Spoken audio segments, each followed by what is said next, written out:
Hello, cuties. Welcome to the quest board. I'm Kim. I write and narrate stories while I build tabletop game terrain or paint game miniatures. This story and choice of minis are based on the Karl Makes Stuff Winter challenge. I also incorporated the build that I entered in the Mythic Con 2025 crafting competition, where I took home a Judge's Choice Award after 4 hours of live crafting, start to finish.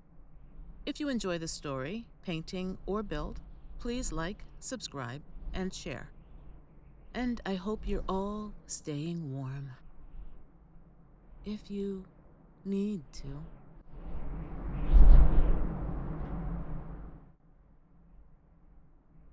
She knelt alone on the sleeping skins to take a closer look at the curious rock she had found. She pulled it from her pouch and held it before her, nestled in the hide mitts she still wore. It was the smoothest rock she had ever seen. Curved like a crescent of moon, it ran 2 fingers wide from the base of her palm to the tip of her middle finger. Noticing that it thinned a bit at one end, she thought it might be good for digging. She heard laughter from outside, the scraping of metal spoons against bowls, and chatter in the language of the new people. She frowned, realizing that she had been kneeling there for much longer than she had intended. The new people would save her some food, but she was suspicious of them. They called their group explorers. She assumed it meant people in their language. They had traded guns, pretty cloth, and metal things for some meat, clothing, a sled, and someone to walk with them back to their boat and help them not die by freezing, or by falling into a crevasse, then freezing, by losing their way and freezing, or by getting eaten. She laughed quietly at the thought. Well, at least then they would not freeze. Few of her community could remember the last time one of them was taken by the ice, definitely not during her lifetime. Maybe she could crush things with the stone. She made several downward thrusting motions while grasping it, as if to smash spring berries to flavor meat stew. Then stopped abruptly. No, it was not a tool to be used. At least, not like that.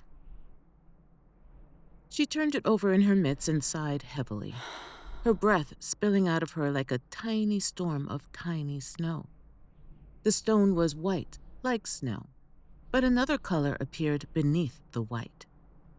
On hunting trips, she had seen the mountain ice that jutted from the surface of the sea like giant teeth or like the fins of enormous sharks.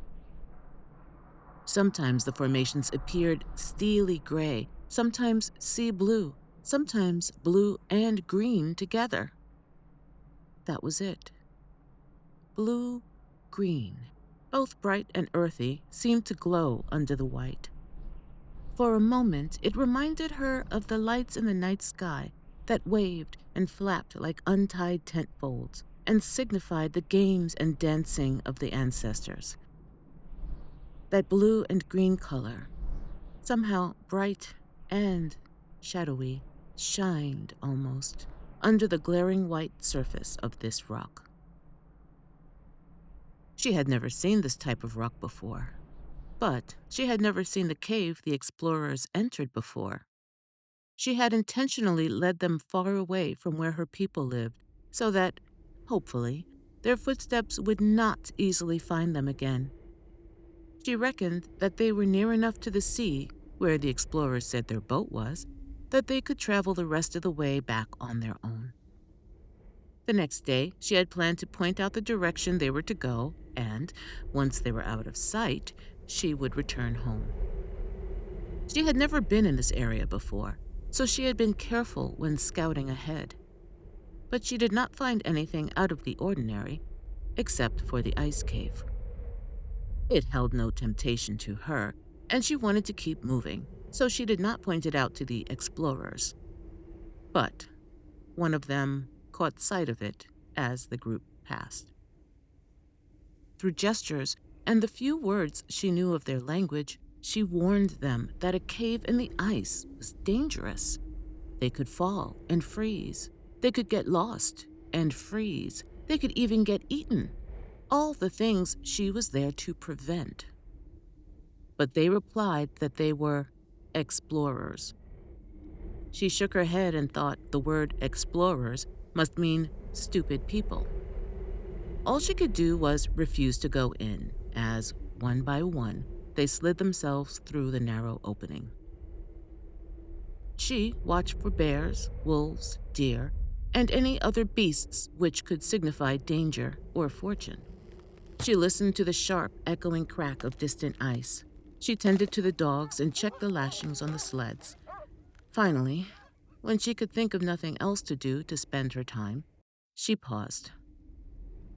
Under her layers of clothing, she felt a chill, not from the air, as she heard several high-pitched clinks from inside the cave. Maybe explorers means people who do not listen, she thought as she hurried back to the opening. As she reached it, she heard a final clink from inside, and then a rumble. She called for them to get out, but then the rumbling stopped, and she heard the ring of cheers from not too deep inside. What did they do? She thought. What does this mean? She leaned one knitted hand on the wall of ice near the entrance. That is when she felt it. Beneath her knitted hand, something pressed out from the jagged, slick surface. As she pulled her hand away, she felt the thing slip, and reflexively, as if she had tossed it up herself, she caught it with both hands. How had she not noticed it sticking out from the ice before? She saw no notch where it could have fit, but she did not have time to examine it or the area it came from. Approaching footsteps and laughter echoed from inside as she slipped the stone into her pouch. Through their motions and a few words, the explorers indicated there had been nothing inside, but their mood was suddenly light. They laughed with each other, sometimes loudly. At those times, one of them would glance at her and quiet the others. She was glad they would part in the morning. She did not like to use their tents, but they found themselves on hard, rocky ground as darkness scratched at the edges of the sky and they had to set up camp. Any snow nearby was not right or deep enough to build a proper shelter. They set up the tent while she pulled her firestones, some dry moss, and some whale blubber from pouches and skins. After several sparks, she lit the moss and some brush and driftwood they had held onto. The wind whistled and hissed up, but the blubber stuck to the sticks and moss and held the fire so the wind could not snatch it away. She helped one of the explorers set up the pot to boil and watched for a few minutes as they added bits of meat and some pieces of root. It smelled unfamiliarly bland, but her stomach growled anyway. As she chewed on a bit of jerky, she saw the others had gathered at a sled and were talking quietly. She somehow knew she should not let the explorers see that she had the stone. She indicated to the one at the fire that she needed a few moments of privacy. They nodded, and she entered the tent alone. It felt light for its size. Her muscles tensed to playfully toss the stone up into the air, but stopped before she did. It seemed disrespectful to even play with this mysterious gift from the ice. Carefully, reluctantly, she began to ease it between her sleeping skins. Again, she paused. She could not leave the stone all alone. It should be with her, not in a skin bag, not separated from her by her mitts. She sighed with resolve as she knew what was required. She pulled at the neck of her parka with a thick layered mitt, which she then slipped into her underlayer. She shivered at the slight stab of icy air that filtered down into the small void she had created, and she watched a single curl of steam form on the air that rose from within her clothes.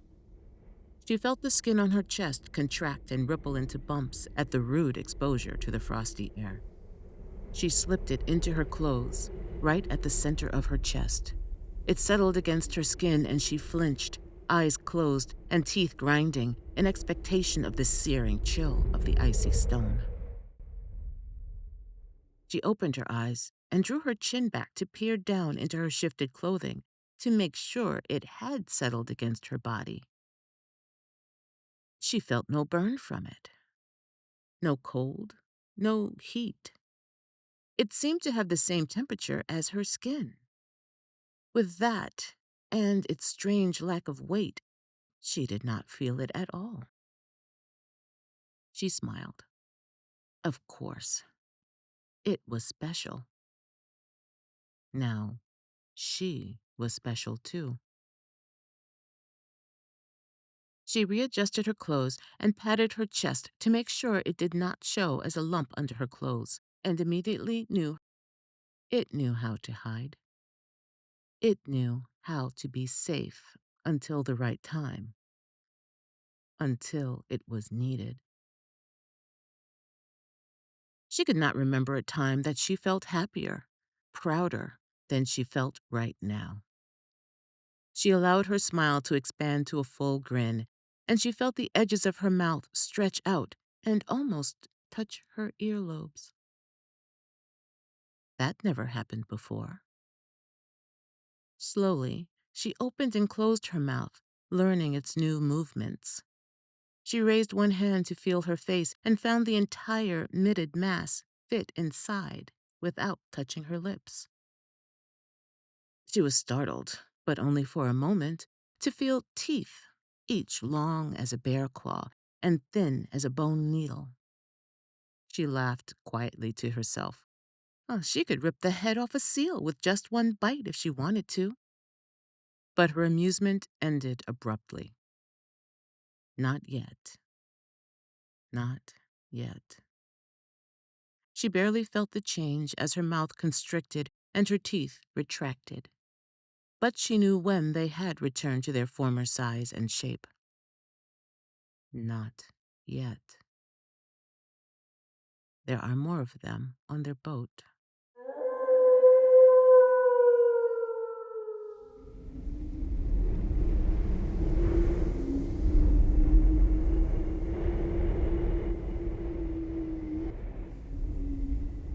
The howling of a distant wolf joined with the howls of the wind. The sled dogs answered in a rolling call that sounded like a song. No, a chant. Everything was chanting to someone. Something. To her. Interesting how she had never heard it that way before.